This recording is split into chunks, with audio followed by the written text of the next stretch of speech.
আলহামদুলিল্লাহ আলহামদুলিল্লাহ ওয়া কাফা ওয়া সালামুন আলা ইবাদিহিল্লাযীনা ইসতাফা আম্মা বা'দ قال النبي صلى الله تعالى عليه وسلم إذا صلت المرأة خمسها وصامت شهرها وأحسنت فرجها وأطاعت زوجها قيل لها ادخل الجنة من أي أبواب الجنة شئت أو كما قال النبي صلى الله تعالى عليه وسلم اللهم صل على سيدنا ومولانا محمد وعلى آل سيدنا ومولانا محمد وبارك وسلم নূরে মদিনা মহিলা মাদ্রাসার উদ্যোগে আজকের এই ওয়াজ মাহফিল অল্প সময়ের মধ্যেই এই মাদ্রাসাটা এত সুন্দর হবে, এত ছাত্রী ভর্তি হবে এটা ভাবতেও পারি নাই। আমাদের শ্রদ্ধেয় আলেম হযরত মাওলানা মাহবুব রহমান সাহেবের প্রচেষ্টায় আল্লাহ পাকের মেহেরবানি অল্প সময়ের মধ্যেই মাদ্রাসাটা ফুলের বাগানে পরিণত হয়েছে। আমরা দিলজান থেকে দোয়া করি এই প্রতিষ্ঠানটা যেন আরো সুনাম অর্জন করে, এখান থেকে পড়ালেখা করে যেন হাফেজা আলেমা অসংখ্য অগণিত তৈরি হয়। আল্লাহ পাক আমাদেরকে খুব তৌফিক দান করেন। একটা মেয়ে বাচ্চা, এটা আল্লাহ পাকের পক্ষ থেকে আজিমুশ শান এক নিয়ামত। যাকে আল্লাহ পাক মেয়ে দেন নাই, যার মেয়ে নাই,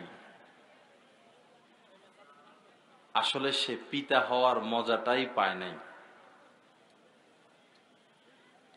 পিতা হওয়ার মজা মেয়ের মধ্যে।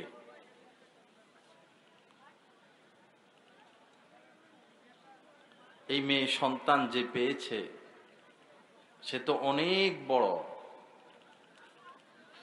সম্পদের মালিক হলো।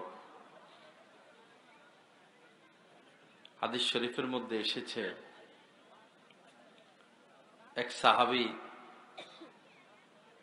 আল্লাহ রাসূল বলতেছেন যে যাকে আল্লাহ পাক 3টা মেয়ে সন্তান দিল আর সে 3টা বাচ্চাকে আদব শিখাইলো, ইলম শিখাইলো, আদর যত্ন করে মহব্বত করে লালন পালন করলো, হাদিসের সারমর্ম। এরপরে উপযুক্ত কোন পাত্রের হাতে তুলে দিল, বিয়ে দিল, আল্লাহ রাসূল বলেন তার জন্য জান্নাত। সুবহানাল্লাহ। সাহাবী ছিলেন সাথেই। সাহাবী বললেন, ইয়া রাসূলুল্লাহ, সবার তো আর 3টা বাচ্চা হবে না, 3টা মেয়ে হবে না, যাদের 2 মেয়ে হবে তাদের জন্য কি? আল্লাহ রাসূল একই কথা বললেন, যাদের 2টা মেয়ে হবে মেয়েদেরকে ইলম শিখাবে, দ্বীন শিখাবে, আদব শিখাবে, আদর যত্ন করে মহব্বত করে লালন পালন করবে, উপযুক্ত পাত্রের হাতে তুলে দিবে, তার জন্য জান্নাত। সুবহানাল্লাহ। সাহাবী পরে বলছেন যে আমি যদি সাহস করে এক মেয়ের ক্ষেত্রে বলতাম তাহলে হয়তো আল্লাহ রাসূল এক মেয়ের ব্যাপারেও এমন ঘোষণা দিয়ে দিতেন, কিন্তু আমি সাহস পাই নাই বলতে। তো দেখুন, ছেলের ক্ষেত্রে এমন সুসংবাদ নাই। মেয়ের ক্ষেত্রে যতটা সুসংবাদ ছেলের ক্ষেত্রে নাই। আম্মা জান আয়েশা সিদ্দিকা রাদিয়াল্লাহু তাআলা আনহা থেকে বর্ণিত, একদিন একজন ফকির মহিলা তার 2 কোলে 2টা শিশু বাচ্চা মেয়ে শিশু বাচ্চা কোলে নিয়ে আম্মাজান আয়েশার ঘরে আসলেন, এসে সাহায্য চাইলেন। আম্মাজান আয়েশা সিদ্দিকা রাদিয়াল্লাহু তাআলা আনহার ঘরে দেওয়ার মতো তেমন কিছুই ছিল না, মাত্র 3টা খেজুর ছিল। ছিলই 3টা খেজুর, নিজেদেরও তো জরুরত রয়েছে। দানের ক্ষেত্রে তারা ছিলেন অতুলনীয়। আমরা কেউ হইলে হয়তো ওই 3টা খেজুর দিতে পারতাম না, সম্ভব ছিল না। যাই হোক, আম্মাজান আয়েশা এই মহিলার হাতে 3টা খেজুর দিয়ে দিলেন। মহিলা 2 মেয়েকে 2টা খেজুর দিলেন, নিজের জন্য একটা রাখলেন। মহিলাও ক্ষুধার্ত, বাচ্চা 2টাও ক্ষুধার্ত, আম্মাজান আয়েশা তো ক্ষুধার্তই। বাচ্চি 2টি দ্রুত খেজুরটা খেয়ে ফেলল। খেয়ে মায়েরটা নেওয়ার জন্য হাত বাড়াইল। ক্ষুধার্ত সবাই, এখন মাও তো ক্ষুধার্ত। মা কি করলেন, সন্তানদের মুখের দিকে তাকিয়ে ওই খেজুরটা নিজে না খেয়ে 2 ভাগ করে 2 মেয়েকে দিয়ে দিলেন। সুবহানাল্লাহ। আম্মাজান আয়েশা এই দৃশ্য দেখে ব্যথিত হলেন, সহ্য করতে পারলেন না। কিছুক্ষণ পর যখন রাসূলুল্লাহ সাল্লাল্লাহু আলাইহি সাল্লাম ঘরে তাশরিফ আনলেন, আম্মাজান আয়েশা এই ঘটনাটা আল্লাহ রাসূলের কাছে বললেন যে, ইয়া রাসূলুল্লাহ, আজকে তো এই দেখলাম। আল্লাহ রাসূল তখন বললেন, এই মহিলা তার এই 2 মেয়ে বাচ্চার সাথে এই আচরণ করে নিজের উপর জান্নাতকে ওয়াজিব করে নিল।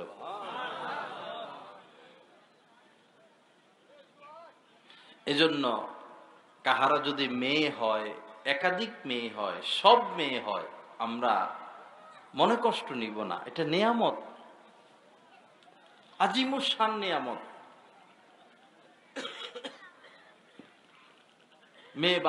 মেয়েরা বাপের বাড়িতে থাকুক অথবা বিয়ে হয়ে গেলে স্বামীর বাড়িতে থাকুক, দেশে থাকুক বিদেশে থাকুক, মেয়ে কখনো মা বাবাকে বলতে পারে না, ভুলে না। যখনই কোনো ভালো খানা খাইতে তারা বসে, আল্লাহর কসম মেয়েটার মায়ের কথা মনে পড়ে যায়, বাবার কথা মনে পড়ে যায় যে আমি তো কত ভালো খাচ্ছি, ভালো থাকতেছি, হায়রে আমার মা কি খায়, আমার বাবা কি খায়, কিভাবে থাকে। ছেলেদের ব্যাপারটা বিপরীত, তারা অতটা দরদি হয় না, মেয়েরা যতটা দরদি হয়। তো এই জন্য মেয়ে হলে খুশি হবেন। আল্লাহ রাসূল আল্লাহ পাকের নিকট সবচেয়ে বেশি প্রিয় হচ্ছেন আল্লাহ রাসূল। কোন কোন বর্ণনায় আসছে, যদিও সনদান দুর্বলতা রয়েছে, আল্লাহ পাক যদি আল্লাহ রাসূলকে সৃষ্টি না করতেন তাহলে কোনো কিছুই সৃষ্টি করতেন না। রাসূলকে আল্লাহ পাক হাবিবুল্লাহ উপাধি দিয়েছেন। সেই রাসূল সাল্লাল্লাহু আলাইহি সাল্লামকে আল্লাহ পাক কি দিলেন? 4 জন মেয়ে দিলেন। সুবহানাল্লাহ। ছেলে ছিল, আল্লাহ আবার নিয়ে গিয়েছেন বিভিন্ন হিকমতে, কিন্তু দিলেন তো মেয়ে, 4 জন মেয়ে। আল্লাহ রাসূলের কলিজার টুকরো ছিল এই মেয়েগণ। তো এই জন্য মেয়ে সন্তান অনেক বড় নিয়ামত। মেয়েদেরকে অবহেলা করবেন না, ঘৃণা করবেন না। দেখা যায় বিশেষ করে গরিব ফ্যামিলির মধ্যে ভাত খাইতে বসে সবাই, ছেলেও বসছে, মেয়েও বসছে, মা খানা দেয়,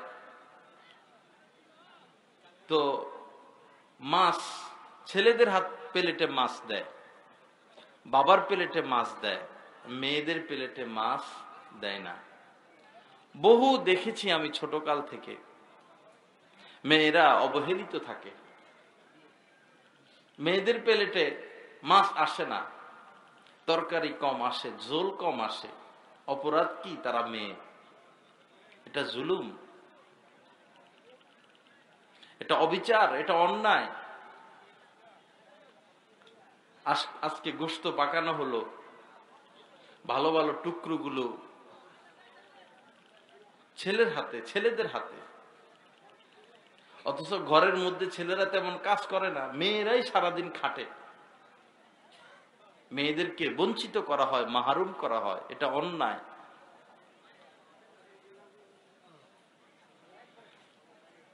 মেয়েদের অসুখ হয়, ছেলের অসুখ হলে পিতামাতা যতটা বিচলিত হন, ব্যস্ত হন, চিকিৎসার জন্য উঠে পড়ে লাগেন, মেয়েদের ক্ষেত্রে ততটা হয় না। এটাও অন্যায়। বরং আপনি মেয়েদের ক্ষেত্রে বেশি সতর্ক হবেন। আরো দুঃখজনক কথা হলো, সম্পদ যখন ভাগ হয়, আল্লাহ পাকের বিধান, দুই মেয়ে যে যতটুকু পাবেন, এক ছেলে ওই পরিমাণ পাবেন। কারণ ছেলে আর কাহারো থেকে পাওয়ার কোনো রাস্তা নাই। এই মেয়ে তো স্বামীর থেকে মোহর পাবে, স্বামীর সম্পদ পাবে, ছেলেদের সম্পদও সে পাবে। ছেলে তো আর কেউ থেকে পাবে না। আর ছেলের দায়িত্ব, স্বামীর দায়িত্ব সংসার পরিচালনা, মেয়ের কোনো দায়িত্ব নাই, তার কোনো খরচ নাই। আল্লাহ তাদেরকে যে অর্ধেক দিলেন, এটা হলো তাদের হাত খরচ, তাদেরকে খুশি করার জন্য দিছেন, তাদের ব্যয় নাই। তো দেখা যায়, দেখা যায় পিতা মৃত্যু, মারা যাওয়ার আগে সম্পদগুলো ছেলেদের নামে লিখে দেয়, মেয়েকে মাহরুম করে। যেই পিতা মারা যাওয়ার আগে সম্পদগুলো ছেলেদের নামে লিখে দেয়, মেয়েকে মাহরুম করে, সে তো আসলে পিতা না। সে পিতা হওয়ার যোগ্যতাই রাখে না, সে মানুষে না। পিতা তো দূরের কথা, সে মানুষ না, তার ভিতরে মনুষ্যত্ব নাই। এজন্য আল্লাহ রস্তে কেউ মেয়েদের উপরে জুলুমটা করবেন না। সম্পদ আপনি ছেলেদের নামে লিখে দেওয়ার কি দরকার? এটা তো আল্লাহ পাকের পক্ষ থেকে ফয়সালা আছে, এ অতটুকু পাবে, সে অতটুকু পাবে। আপনি যদি মারা যাওয়ার আগে আপনার সম্পদগুলো আপনার ছেলেদের নামে লিখে দেন, মেয়েরা যদি কষ্ট পায়, মেয়েরা যদি এই কারণে আঘাত পায়, মেয়েরা যদি আপনাকে মাফ না করে, আল্লাহর কসম আপনি কোনোদিন জান্নাতে, অর্থাৎ আপনি জান্নাতে যেতে পারবেন না যতক্ষণ না মেয়েদের হক আদায় না করবেন। আপনার কপালে জান্নাত তো দূরের কথা, জান্নাতের ঘ্রাণটাও নাই যতক্ষণ না শাস্তি ভোগ করবেন। এজন্য এই ভুলটা আল্লাহর রাস্তে কেউ করবেন না। আবার সমাজে দেখা যায় যে মেয়ে একটু ধনী, স্বামীর বাড়িতে যাওয়ার পর স্বামীর টাকা পয়সা আছে, ওই মেয়ের সাথে মা বাবার খুব যোগাযোগ, আসা যাওয়া। আর যে মেয়েটা গরিব, কিছু দিতে পারে না বা তার লাগে, সেই মেয়ের সাথে মা বাবার যোগাযোগ নাই, বিরক্ত। যে জামাতার পয়সা বেশি, সে জামাতার মাথার উপর রাখে, আর যে জামাতার পয়সা নাই তারা জুতার নিচেও জায়গা দিতে রাজি নেই। এটার নাম মনুষ্যত্ব না। জামাতা জামাতা সম্মান পাবে, বড় জামাতা, এরপরে সম্মান দ্বিতীয় জামাতা, এরপরে সম্মান তৃতীয় জামাতা, অথবা যে জামাতা আলেম সে বেশি সম্মান পাবে।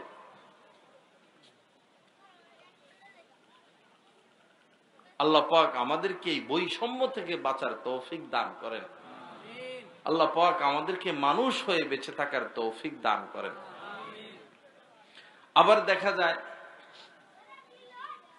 এই বাবা মারা গেলেন। এখানে আরেকটা বিষয়, নাতি, ছেলের ঘরে নাতি, মেয়ের ঘরেও নাতি, দোনোটাই তো নাতি। দেখা যায় ছেলের ঘরের যে নাতিটা তারে কোলে কোলে মাথায় মাথায় রাখে, কি আদর কি ভালোবাসা। আর মেয়ের ঘরের যেটা তারে অতটা মোহাব্বত ভালোবাসা দেয় না। এটাও অন্যায়। এটাও আপনার নাতি, সেটাও আপনার নাতি। কাউকে মাথার উপরে রাখবেন আর কাউকে ভালোবাসা দিবেনই না, এটা তো উচিত না। আল্লাহ পাক আমাদেরকে সহি বুঝ দান করেন। মেয়েদের সাথে এই অন্যায় আচরণ থেকে আমাদেরকে তওবা করার তৌফিক দান করেন। এখন আসুন, পিতা সম্পদ রেখে গেলেন না, লিখে দিয়ে গেলেন না, মারা যাওয়ার পরে এখন সম্পদ ভাগ হবে, দ্রুত ভাগ করে ফেলা উচিত। মারা যাওয়ার পরে জানাজা, দাফন কাফন দেরি না করা। এরপরে সে যদি কোনো ওসিয়ত, কোনো তার ঋণ, তার সম্পদ থেকে তার ঋণগুলো পরিশোধ করা। এখানে আরো মাসলা আছে। তার সম্পদ থেকে তার ঋণ পরিশোধ করা। সে যদি কোনো ওসিয়ত করে গিয়ে থাকে যে অমুক মাদ্রাসায় এটা দিবা, অমুক মসজিদে এটা দিবা, অমুককে এটা দিবা, এরকম কোন শরঈ কোন মাসলার কোনো সমস্যা না থাকে, এরকম কোন ওসিয়ত করে গিয়ে থাকে, তাহলে ওই ওসিয়ত গুলো পুরা করা দ্রুত। এরপরে সম্পদগুলো আওলাদদের মধ্যে বন্টন করে দেওয়া, এতে দেরি না করা, বিলম্ব না করা। তো পিতা মারা গেল, এখন ভাইদের জিম্মাদারি হলো বোনদের বাড়িতে গিয়ে হক পৌঁছায় দিয়ে আসা। ফেকার মাসালা এটা। বোনরা এসে বাপের বাড়িতে হক চাইবে, লোকজন ধরবে, আমাদের প্রাপ্য আমাদেরকে বুঝিয়ে দাও, এটা মাসলা না। ভাইয়েরা গিয়ে বোনের বাড়িতে দিয়ে আসবে। এখন আমরা কি করি, এক তো যদি ভাই নেতা কিসিমের হয়, নেতারা তো সমাজে কি করে জানেনি, আমরা তো জানি। যদি নেতা কিসিমের হয় তাহলে সে ছোট ভাইকেও ঠকাবে, বোনদেরকে তো দিবেই না।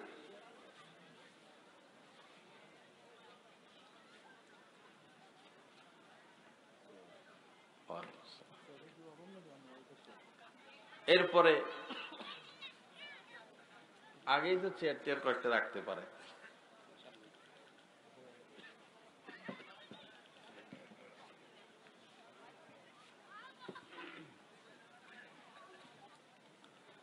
এরপর মনে করেন আছে, ভাগ করবে, তো কি করে, মনে করেন জমিন, রাস্তার পাশের জমিনের দাম বেশি, আর যে জমিন একবারে মধ্যখানে সেটার দাম কম। তো ভাইরা কি করে, বোনকে দেয় ওই মধ্যখানের জমিনটা, ভাইরা রাস্তার পাশেরটা নিয়ে যায়। এটাও জুলুম, অবিচার, বান্দার হক। আল্লাহ এটা মাফ করবেন না। বান্দার হকের ক্ষেত্রে ইসলামের সিদ্ধান্ত অত্যন্ত কঠিন। এজন্য আল্লাহর রাস্তে আমরা কেউ আমাদের মেয়েদেরকে, আমাদের বোনদেরকে ঠকাবো না, তাদেরকে জিতাইয়া রাখবো, উপরে রাখবো। ইসলাম তাদেরকে উপরে রাখছে। মায়ের পায়ের নিচে সন্তানের বেহেশত। যত সন্তান আসে সব তো মায়ের পেটের থেকে আসে, উপরে তো মাকে রাখলেন। মায়ের পায়ের নিচে সন্তানের বেহেশত মানে যে সন্তান মাকে খুশি রাখতে পারে, যে সন্তান মায়ের খেদমত করে, মায়ের থেকে দোয়া নিতে পারে, যে সন্তান মায়ের আনুগত্যশীল, সেই সন্তানের জন্য সহজে জান্নাত। এক সাহাবী আল্লাহ রাসূল সাল্লাল্লাহু আলাইহি সাল্লামকে বললেন, ইয়া রাসূলুল্লাহ, আমার থেকে সৎ ব্যবহার পাওয়ার সবচেয়ে উপযুক্ত কে? মানে আমি সবচেয়ে ভালো ব্যবহার কার সাথে করব, সবচেয়ে বেশি খেদমত কার করব? আল্লাহ রাসূল সহজেই উত্তর দিয়ে দিলেন, তোমার মায়ের। সাহাবী আবার জানতে চাইলেন, ইয়া রাসূলুল্লাহ, দ্বিতীয় পর্যায়ে আমার থেকে সবচেয়ে ভালো ব্যবহার পাওয়ার উপযুক্ত কে? আল্লাহ রাসূল বললেন, তোমার মা। তৃতীয়বার আবার সাহাবী বললেন, ইয়া রাসূলুল্লাহ, তৃতীয় পর্যায়ে কে আমার থেকে সবচেয়ে বেশি ভালো ব্যবহার পাওয়ার উপযুক্ত? আল্লাহ রাসূল বললেন, তোমার মা। চতুর্থবার বলার পর আল্লাহ রাসূল বললেন, তোমার বাবা, পিতা। তো নারীদের যে সমান অধিকার নারীরা চায়, ইসলাম সমান অধিকার দিল না 3 গুণ বেশি দিল? 3 গুণ বেশি, 3 গুণ বেশি। আল্লাহ পাক আমাদেরকে ইসলাম মোতাবেক চলার তৌফিক দান করেন। তো এই কথাগুলো বলার উদ্দেশ্য হলো, মেয়ে আজিমুস শান নিয়ামত। সাধারণত মেয়েরা পিতা মাতার সাথে দুর্ব্যবহার করতে পারে না, খারাপ ব্যবহার করতে পারে না। পিতা মাতা যত জুলুম করুক মেয়ের উপরে, এরপরেও মেয়েদের অন্তরে পিতা মাতার প্রতি দয়া থেকে যায়, মহব্বত থেকে যায়। এই মেয়ে, এতো মেয়ে যদি সে একটা মেয়ে সৎ পথে থাকে, কোরআন সুন্নাহ মোতাবেক চলে, পিতা মাতার থেকে আদর্শ শিক্ষা পায়, দিন শিখে, সুন্দর একটা পরিবেশে বড় হয়, এই মেয়েটা হবে মহিয়সী নারী। সে একজন উপযুক্ত মা হবে। ওই মায়ের গর্ভ থেকে যে সন্তানগুলো আসবে তারাও হবে দুনিয়ার বুকে শ্রেষ্ঠ মানুষ। আবার এই মেয়েটা যদি ভালো তরবিয়ত না পায়, ভালো শিক্ষা না পায়, এত নষ্ট হবে, এত বদমাশ হবে, এত খারাপ হবে। 100টা খারাপ ছেলে সমাজের মধ্যে যেই পরিমাণ ক্ষতি করতে পারবে, একটা খারাপ মেয়ে তার চাইতে বেশি ক্ষতি করে ফেলতে পারবে। সমাজের মধ্যে আমরা একটা কথা জানি যে বিরিয়ানি যদি পৌঁছে যায় সেটা আর খাওয়া যায় না, ভাত যদি পৌঁছে এটারে ধুয়ে মুয়ে খাওয়া যায়। বিরিয়ানি পচলে আর বিরিয়ানি খাওয়া যায় না, বরং এটারে বহু দূরে নিয়ে ফেলতে হয়।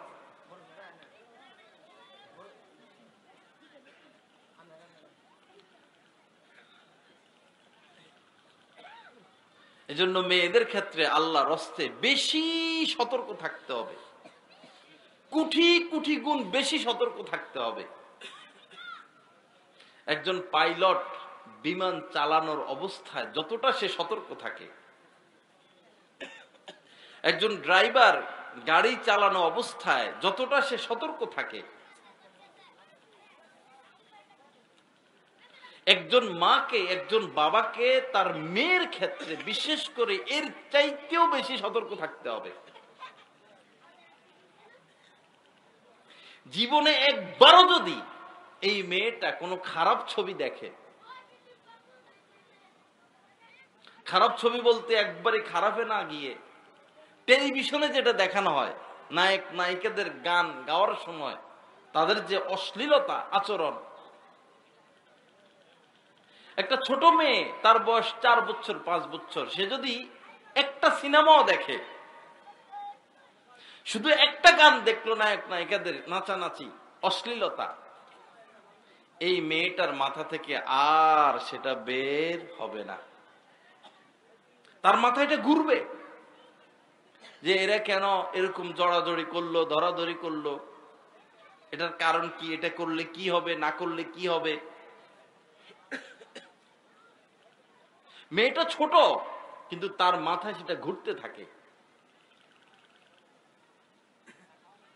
এবং সে আশা করতে থাকে যে আমিও যদি এমন হতে পারতাম, আমার সাথেও যদি এমন করা হইতো। এজন্য যিনি যিনি প্রকৃত পিতা, যিনি প্রকৃত অর্থে মা, তিনি কোনোদিন তার সন্তানকে টেলিভিশনের সামনে বসতে দিতে পারেন না। সন্তানের মায়া যার অন্তরে আছে, যে পিতামাতার অন্তরে সন্তানের মায়া রয়েছে, সেই পিতামাতা কোনোদিন সন্তানের হাতে মোবাইল দিতে পারে না। অশ্লীলতা দেখার সুযোগ দিতে পারে না। কিন্তু আমাদের সমাজ এত নষ্ট হলো, আমরা তো নষ্ট হলাম, এত খারাপ হলাম, আমাদের মানসিকতা এত নিম্নে চলে গেল, আমাদের সন্তানদের কান্না বন্ধ করার জন্য আমরা মোবাইলে গান চালাইয়া দেই। তারা গান দেখে, অশ্লীলতা দেখে, ওই খারাপ ছবি, ওই খারাপ দৃশ্যগুলো আমি পিতা, আমি মাতা আমার সন্তানের হাতে তুলে দিলাম।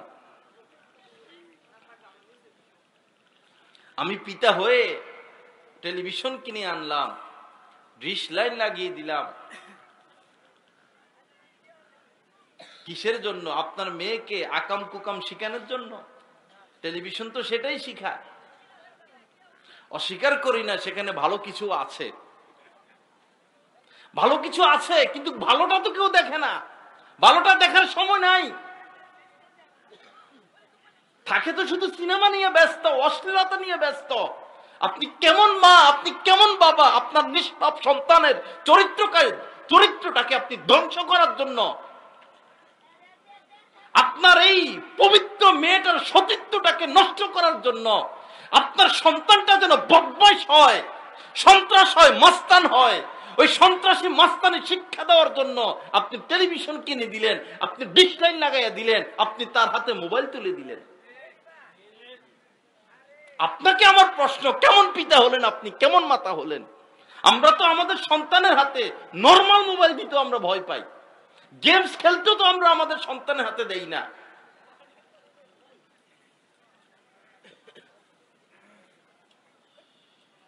আপনি আপনার সন্তানকে যেই পরিবেশে লালন পালন করবেন, যেই পরিবেশে সে বড় হবে, আপনার সাথে সে ওরকম আচরণ করবে। আপনি শিখাবেন অশ্লীলতা, আপনি শিখাবেন গান বাজনা, আপনি তাকে ইসলামিক পরিবেশের মধ্যে বড় করে তার থেকে আপনি ভালো কিছু আশা করতে পারেন না, সে ভালো হতে পারে না। আল্লাহ পাক আমাদেরকে সহি বুঝ দান করেন, আল্লাহ পাক আমাদেরকে হেদায়েত দান করেন। বহু পিতাকে আমি চিনি, পিতা নিজে নিজের মেয়ের নামে ফেসবুকের অ্যাকাউন্ট খুলে দেয়।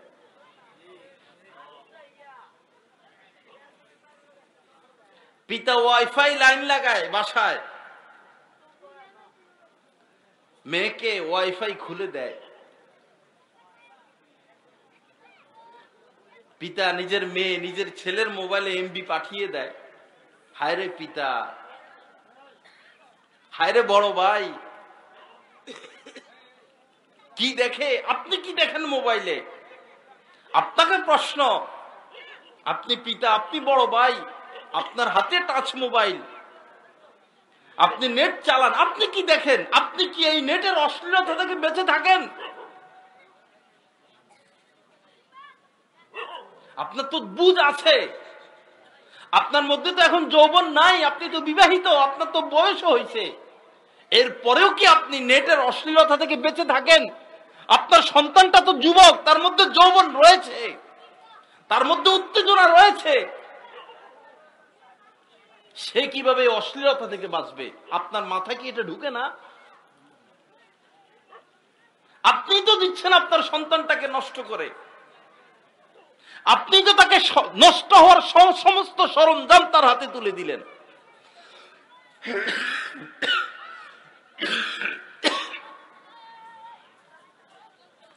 আল্লাহ পাক আমাদেরকে সহি বুঝ দান করেন, আল্লাহ পাক আমাদেরকে হেদায়েত দান করেন। সন্তান হীরার টুকরা হবে, যদি আপনি শরীয়ত সম্মতভাবে সন্তানকে লালন পালন করেন, আর সন্তান এত বিষাক্ত হবে, এত মারাত্মক হবে, এত ধ্বংসশীলা হবে, এত ক্ষতির কারণ হবে যে আপনি দিগন্ত খুঁজে পাবেন না।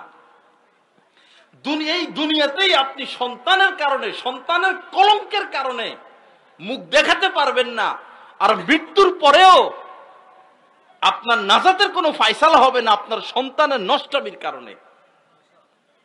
আপনার সন্তানটা যদি আদর্শ সন্তান হয়, আপনার সন্তানটা যদি সৎ হয়, আপনার সন্তানটা যদি মানুষের মতো মানুষ হয়, আপনার সম্মানের কোনো দিক দিগন্ত থাকবে না।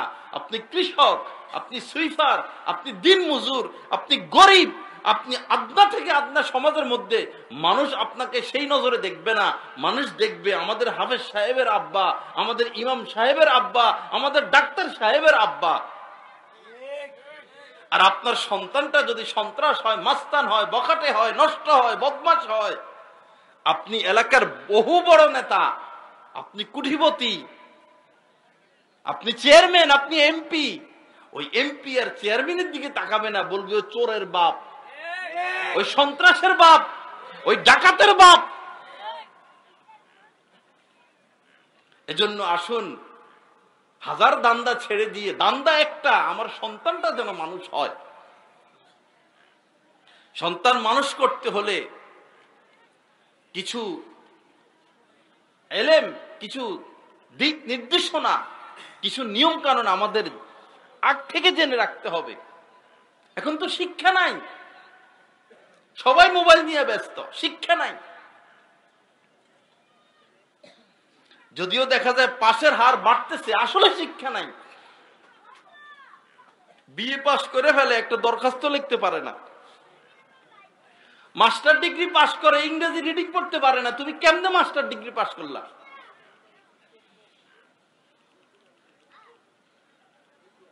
শিক্ষা শেষ, নীতি নৈতিকতা শেষ, মানবতা শেষ, সভ্যতা শেষ, মনুষ্যত্ব শেষ, স্বভাব শেষ, আখলাক শেষ, নবীর সুন্নাত শেষ। খোসা আছে, খোসা।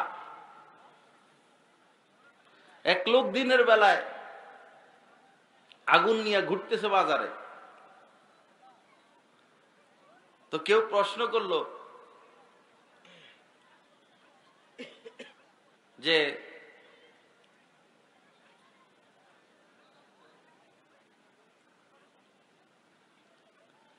এরকম না, কথা হলো যে এক লোক মানে পোশাক ছাড়া ঘুরতেছে আর কি বাজারে, পোশাক নাই শরীরে।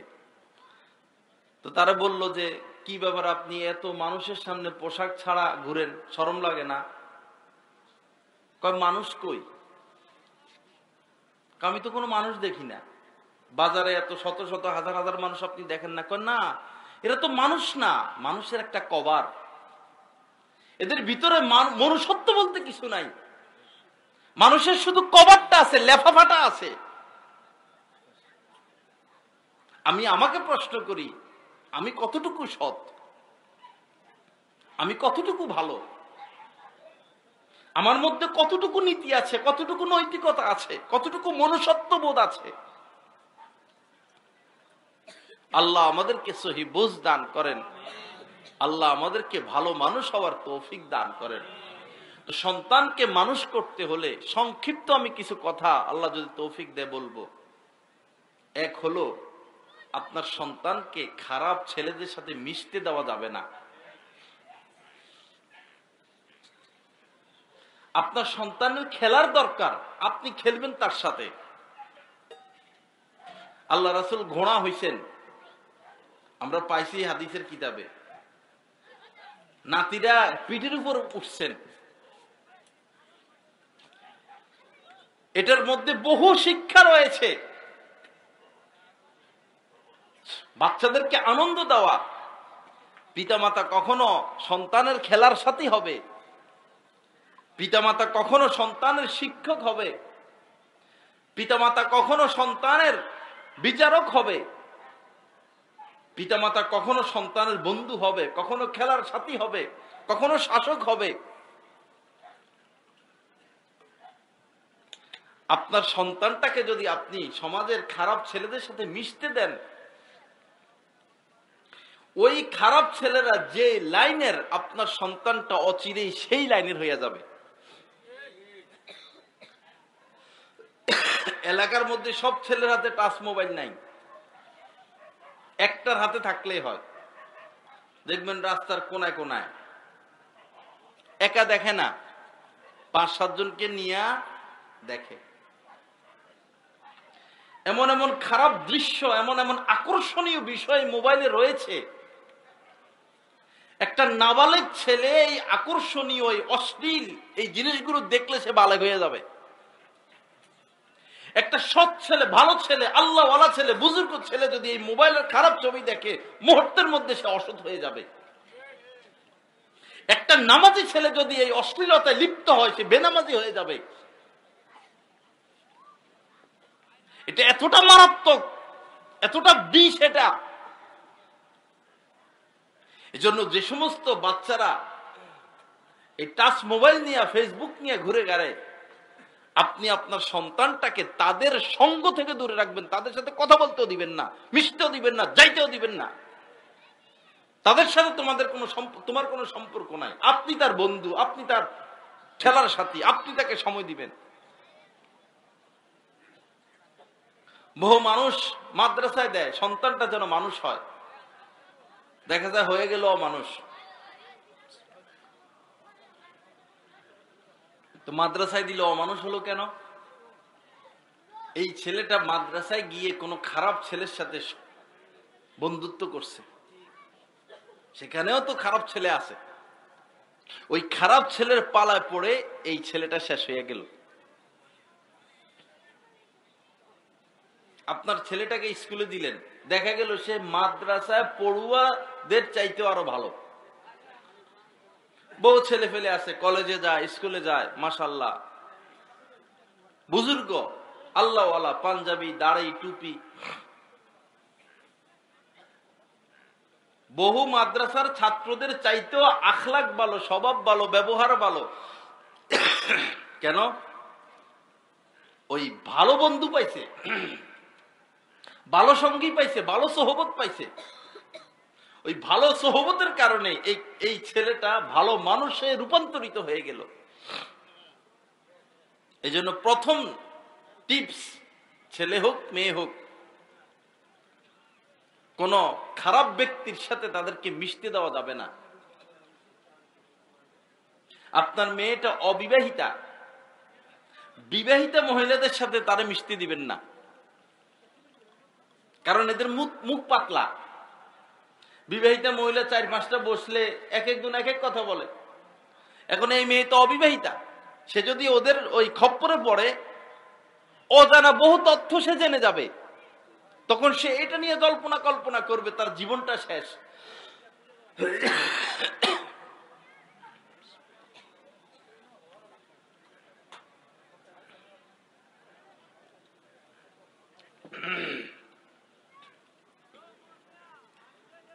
এ হলো একটা বিষয়। আরেকটা বিষয় হইল,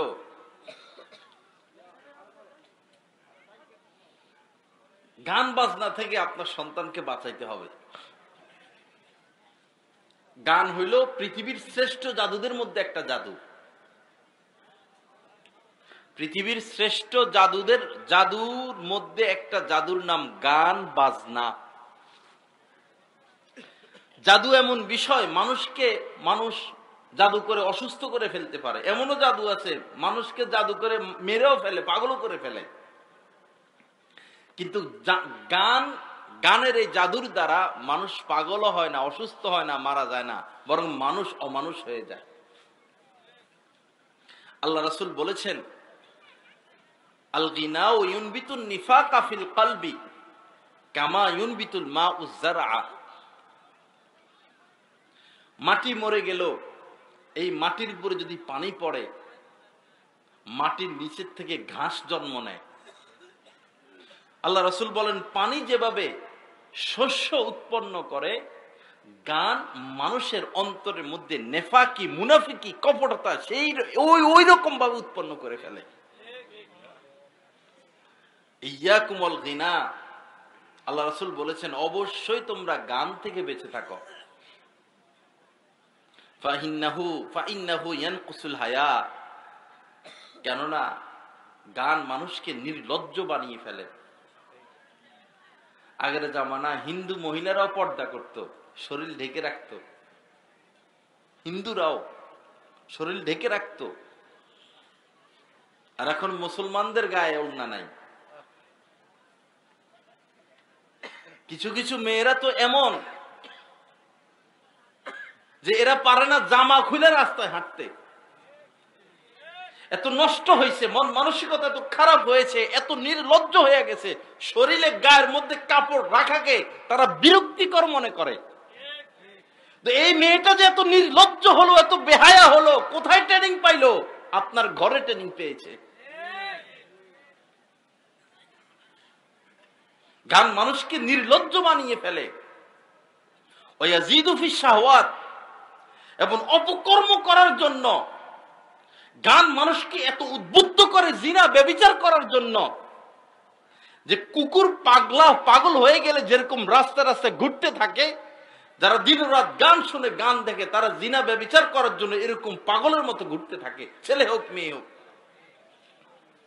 রাসূলের কথা। আসুন বাবা, আপনি পিতা, আপনি মাতা, আপনি তো চান আপনার সন্তানটা মানুষ হোক। ভিডিও করে কে? এই লোকটা এখানে বসে বসে হুজুর, মানুষ মাথার মধ্যে টুপি রাখা, এই লোকটাই কাজটা কেন করলো? ডিলিট করেন।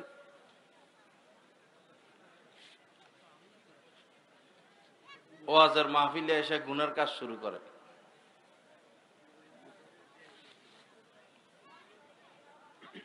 আল্লাহর রাস্তে কেউ ফটো ভিডিও তুলবেন না, বড় ফিতনার কারণ হয়ে গেছে।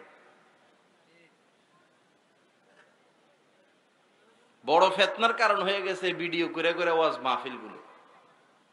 এখন মানুষ ইউটিউবে যাই ওয়াজ শুনে না, হুজুরকে ঝগড়া শুনে, ঝগড়া।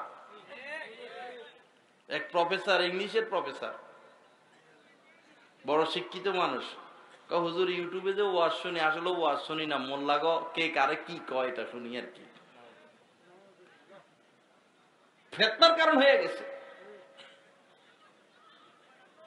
শত শত বছর ধরে যেটা নাজায়েজ ছিল, বিনা কারণে সেটা জায়েজ হয়ে গেল। কি এমন জরুরত পড়ছে? সাহাবারা কি দিন প্রচার করেন নাই? দিন প্রচার কি হয় নাই? এই দেশ তো হিন্দুদের দেশ ছিল, বৌদ্ধদের দেশ ছিল, আমরা মুসলমান হইলাম কেমনে? তাদের সেই ঐকান্তিক মেহনতের কারণে তো আমরা ঈমান গ্রহণ করলাম। ওই সময় তো ভিডিও ছিল না, রেডিও ছিল না। আজ তো হাজারো ভিডিও হচ্ছে, হাজার রেডিও হচ্ছে, হাজার অডিও হচ্ছে, মানুষ তো হেদায়েত পায় না। মোবাইলে ওয়াজ শুনে কয়জন মানুষ নামাজি হইলো? মোবাইলে ওয়াজ শুনে কয়জন মানুষ দাঁড়িয়ে রাখলো? দিন শিখার তরিকা, সাহাবায়ে কেরাম দিন শিখেছেন রাসূলের সোহবত থেকে। দিন শিখার তরিকা সোহবত, উলামায়ে কেরামের সোহবতে থেকে দিন শিখতে হবে। মোবাইলের সোহবতে থেকে দিন শিখা যাবে না। সব ধ্বংস আর বরবাদ হয়ে যাচ্ছে। আল্লাহ আমাদেরকে সহি বুঝ দান করেন। তো যেটা বলতেছিলাম,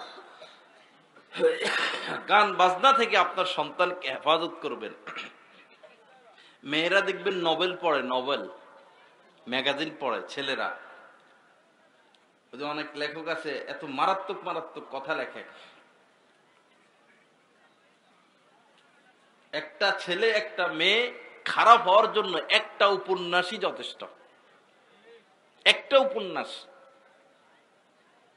আমি জানার জন্য কিছু উপন্যাস পড়েছি, কিছু বলতে অল্প অল্প, কিছু ম্যাগাজিন পড়েছি। এত অশ্লীল কথা লিখে রাখে, এত খারাপ কথা লেখে, মানে উত্তেজিত করে তোলে। গোপন বিষয় ছেলে মেয়েদের কাছে প্রকাশ করে দেওয়া হয়। এজন্য ছেলে মেয়েদেরকে নভেল, নাটক, উপন্যাস পড়তে দিবেন না। আপনার ক্ষতি আপনি করবেন না। ইসলামী বই পড়তে দেন, ভালো সাহিত্যিক ভালো লেখকের বই পড়তে দেন, নভেল নাটক পড়তে দিবেন না, ম্যাগাজিন পড়তে দিবেন না। আপনি ঘরের মধ্যে পত্রিকা রাখেন, এখন পত্রিকার মধ্যে তো বিনোদনের পৃষ্ঠা একটা আছেই বিশাল বড়।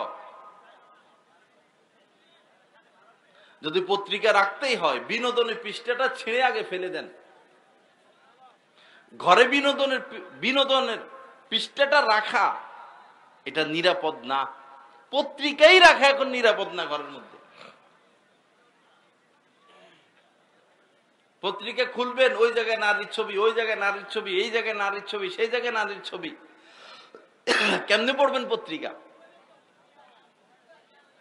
পত্রিকা পড়তে হলেও এলেম থাকা লাগবে। যে জিনিস পড়লে গীবত হবে সে জিনিস পড়া যাবে না। এখন এত এলেম কে রাখবে? এবং কোন ছবি যদি থাকে হাত দিয়ে ওই ছবি ঢেকে নিতে হবে, বা কিছু দিয়ে কাগজ দিয়ে ঢেকে নিতে হবে, ঢেকে তারপরে পড়তে হবে। আপনি যদি পড়েন আশপাশে যদি নারীর ছবি থাকে নজর তো সেখানে পড়বেই। নজর হেফাজত করা ফরজ, পত্রিকা পড়া ফরজ না।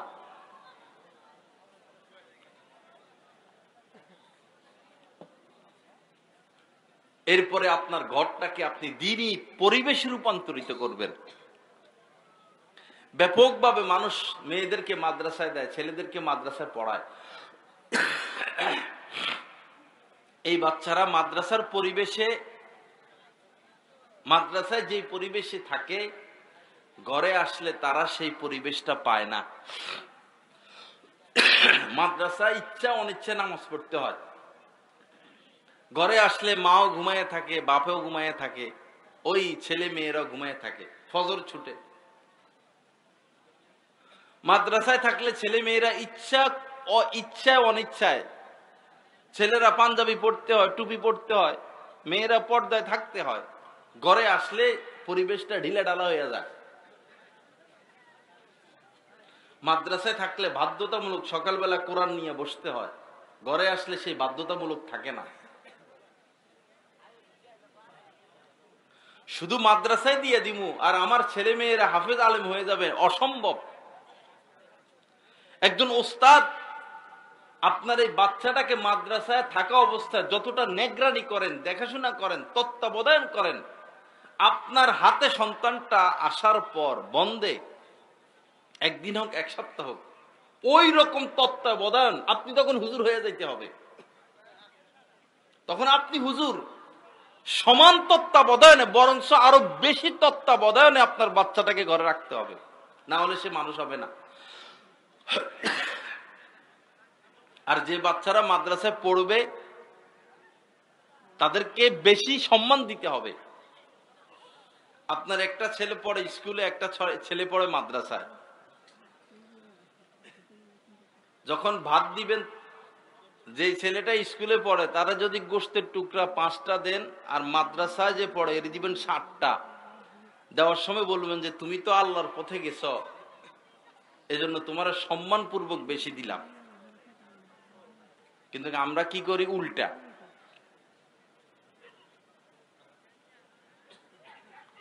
হাত খরচ দিবেন, স্কুলে যে ছেলেটা পড়লো তারা দিলেন 50 টাকা, মাদ্রাসায় যে পড়ে তারা দিবেন 100, যে তুমি তো আল্লাহর পথে গেছো এজন্য তোমারে বেশি দিলাম। উৎসাহ দিতে হবে। ঈদ আসলো জামা দিবেন, স্কুলে যে পড়লো তারা যদি 1 সেট দেন, মাদ্রাসায় যে পড়লো তারা দিবেন 2 সেট। তখন সে উৎসাহ পাবে। আর যদি আপনি তারা ঠগান, নিরাশ হয়ে যাবে, আগ্রহ নষ্ট হয়ে যাবে। তার মনে উকিঝুঁকি দিবে যে যারা স্কুলে পড়ে হেঁটেই তো ভালো, খেলাধুলা করে, আড্ডা দেয়, ক্রিকেট খেলে, বাজারে যায়, তেমন পড়ালেখা নাই। মাদ্রাসায় তো সারাদিন পড়া লাগে, তাও পড়া শেষ নাই। স্কুলে তো বেশি পড়া লাগে না, মাসকে মাস স্কুল বন্ধ, মাসকে মাস ইন্টারমিডিয়েট পরীক্ষা হবে স্কুল বন্ধ, মেট্রিক পরীক্ষা হবে স্কুল বন্ধ। তো মেট্রিক পরীক্ষা হবে 9, 8, 7, এদের স্কুল কি জন্য বন্ধ হবে? এটার কোনো কারণ আমার বুঝে আসলো না। সরকার আলাদা বিল্ডিং করুক, সেখানে তাদের পরীক্ষা নেক,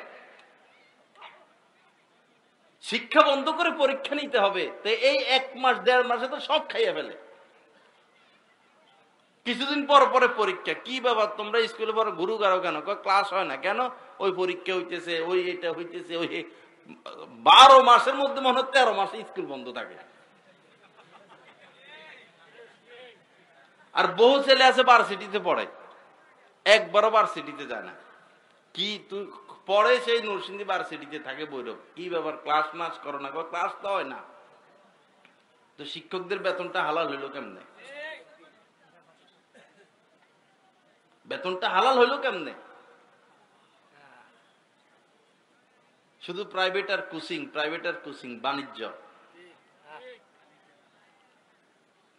আমাদের এত হাজার হাজার কওমি মাদ্রাসা, কোনো প্রাইভেট নেই, কোনো কোচিং নেই। শিক্ষক বাধ্য তার ছাত্রকে পড়া বুঝিয়ে দিতে, বুঝিয়ে দিবেন তিনি। কোথায় প্রাইভেটের কোনো সিস্টেম নাই। অথচ আমরা তো পড়াই আকাশ থেকে যে কিতাব আসছে কোরআন, আপনারা তো পড়ান দুনিয়ার মানুষের লেখা কিতাব, বই। স্কুল কলেজে পড়ানো হয় দুনিয়ার মানুষের লেখা বই, আর মাদ্রাসায় পড়ানো হয় যেটা আকাশ থেকে আসছে।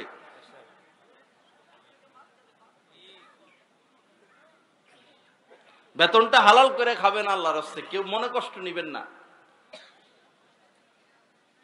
আল্লাহ আমাদেরকে সহি বুঝ দান করেন।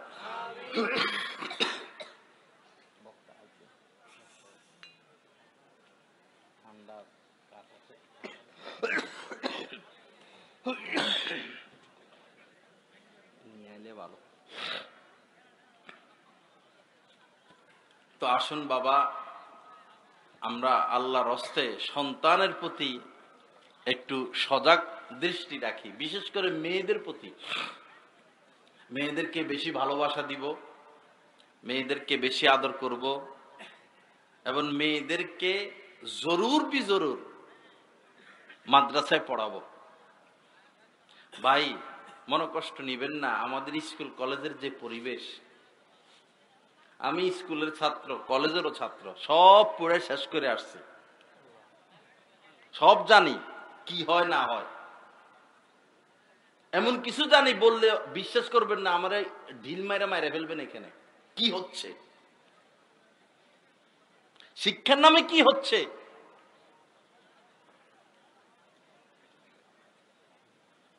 আগুন আর মোম একসাথে কোনোদিন বসবাস করতে পারে না, মোম গলে যাবেই। ছেলে মেয়ে পাশাপাশি বসে কথাবার্তা, গল্প স্বল্প, দেখা সাক্ষাৎ, এটা পড়ার পরিবেশ না। স্কুলে পড়ান, কলেজে পড়ান, অবশ্যই আমাদের সমাজে স্কুল কলেজের দরকার আছে। ডাক্তার না হলে চিকিৎসা কার দ্বারা করাবো? পাইলট না হলে হজ করতে যাবো কেমনে? ইঞ্জিনিয়ার না হলে বিল্ডিং করবে কেমনে? দরকার আছে। ইসলাম কি নিষেধ করে? সহশিক্ষা নিষেধ করে। ছেলেদেরকে আলাদা পড়াও, মেয়েদেরকে আলাদা পড়াও, ছেলেদেরকে ছেলে দিয়ে পড়াও, মেয়েদেরকে মেয়ে দিয়ে পড়াও। কিন্তু এই দোনোটারে একসাথে করে দিয়া, এটা তো খিচুড়ি হয়ে গেল। এখন তো এটারে ভাতও বলা যাবে না, ডাইলও বলা যাবে না।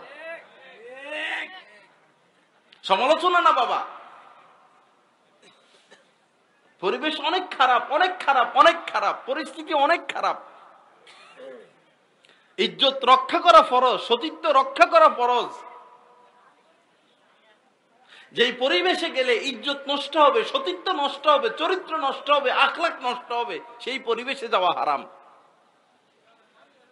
শিক্ষার দরকার আছে, আমরা শিক্ষাকে অস্বীকার করি না। পড়ান। আল্লাহ পাক আমাদেরকে সহি বুঝ দান করেন, আল্লাহ পাক আমাদেরকে হেদায়েত দান করেন। আসুন বাবা, চোখে চোখে রাখবো বাচ্চাদেরকে। ছেলে মেয়েরা কি করে, ওই মা বাপের মোবাইল, মা বাবা তো সতর্ক থাকে না। আপনার মেয়ে এটে পড়ে, 9-এ পড়ে, আপনার মোবাইল দিয়েই সে সারা রাত কথা বলে, আপনার খবর নাই। মা বাপের মোবাইল দিয়েই আস্তে মাথার নিচের থেকে নিয়ে আসে রাত 12টার পরে, কথাবার্তা কইয়া পরে ডায়াল নাম্বার বা মিস কল নাম্বার কাইটে আবার জায়গা মতো দিয়া চলে আসে। মা বাপ তো এত শিক্ষিত মানুষ না, বুঝে না।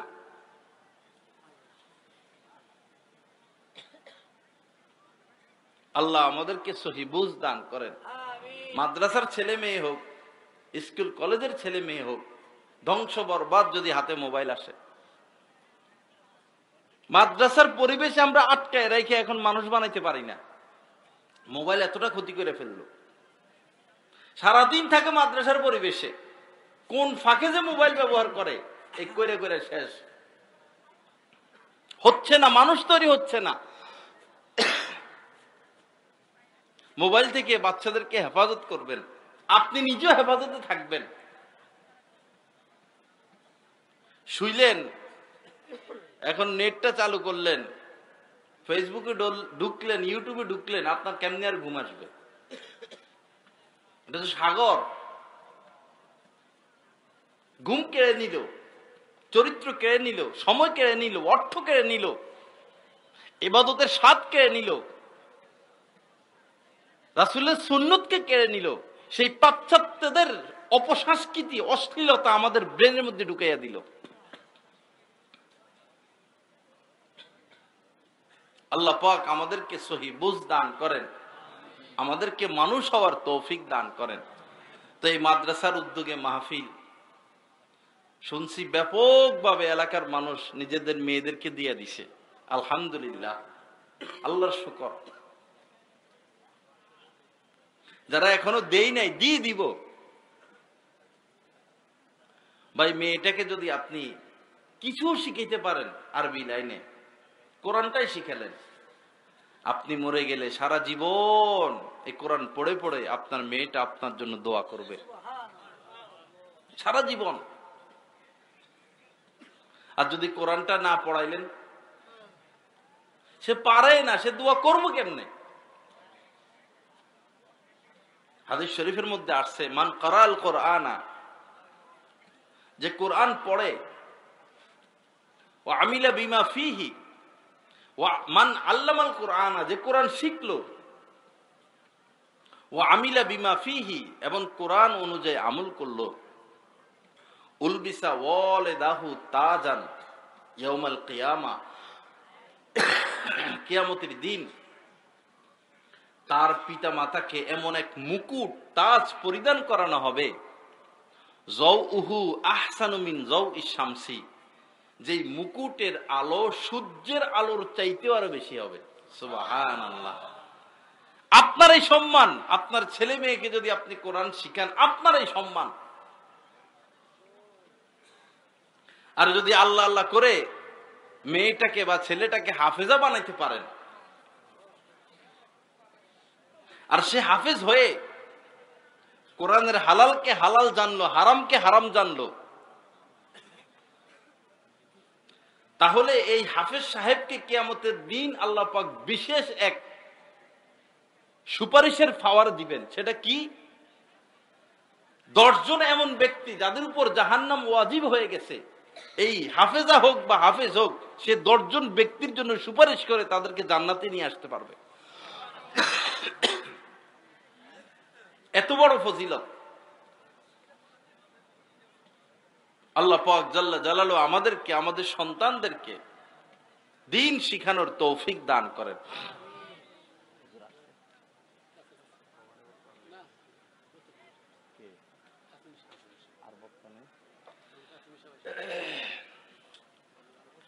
এই যে আমাদের পায়ের নখ কাটা,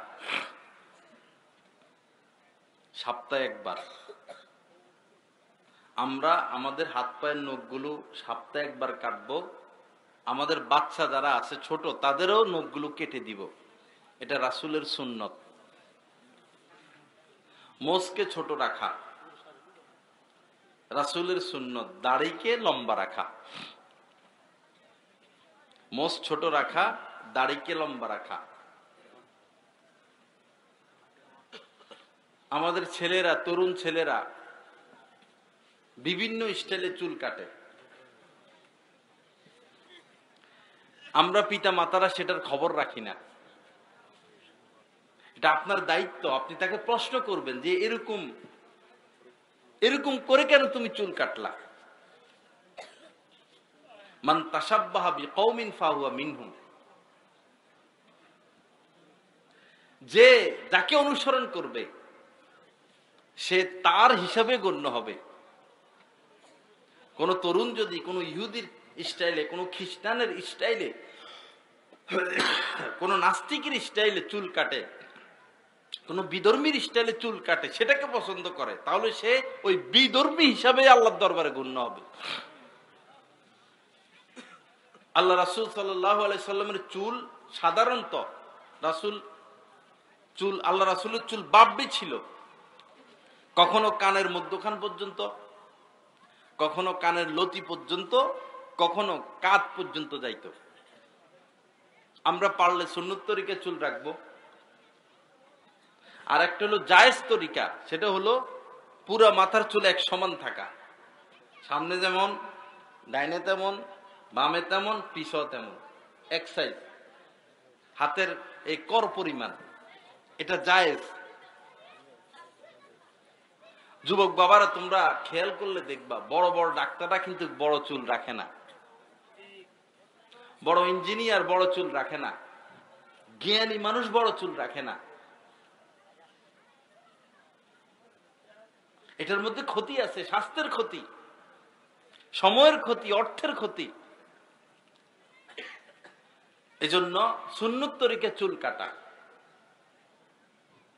এরপরে সপ্তাহে একবার বগল সহ শরীরের যে পশমগুলো পরিষ্কার রাখতে হয়, এই পশমগুলো পরিষ্কার রাখা, সুগন্ধি ব্যবহার করা, মেসওয়াক করা, আমার শরীরের থেকে যেন কোনো দুর্গন্ধ না আসে, আমার মুখ থেকে যেন কোনো দুর্গন্ধ না আসে। অনেক সময় নামাজে দাঁড়ালেও কষ্ট হয়, এই যে সামনে গরমকাল আসতেছে, দুর্গন্ধ।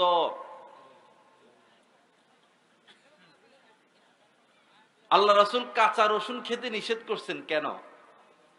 যে কারণ কাঁচা রসুন খেলে মুখ থেকে দুর্গন্ধ আসে, আর এই দুর্গন্ধ নিয়ে মসজিদে গেলে ফেরেশতারা কষ্ট পাবে, উদ্দেশ্য দুর্গন্ধ। এখন যদি অন্য কোনো মাধ্যমে আপনার মধ্যে দুর্গন্ধ আসে, গাম হোক, সিগারেট হোক, তখনও তো ফেরেশতারা কষ্ট পাবে, মুমিনরা কষ্ট পাবে। বহু স্ত্রীরা কষ্টে কষ্টে জীবন কাটে, স্বামী সিগারেট খায়। যেই পুরুষরা সিগারেট পান করে, এরা সারা জীবন তার স্ত্রীর উপর জুলুম করলো, সারা জীবন। বাঙালি নারীরা সিগারেটের দুর্গন্ধ সহ্য করতে পারে না। আপনি সারাটা জীবন আপনার স্ত্রীর উপর জুলুমকারী, সারাটা জীবন, তো আর কত জুলুম করবেন বলেন?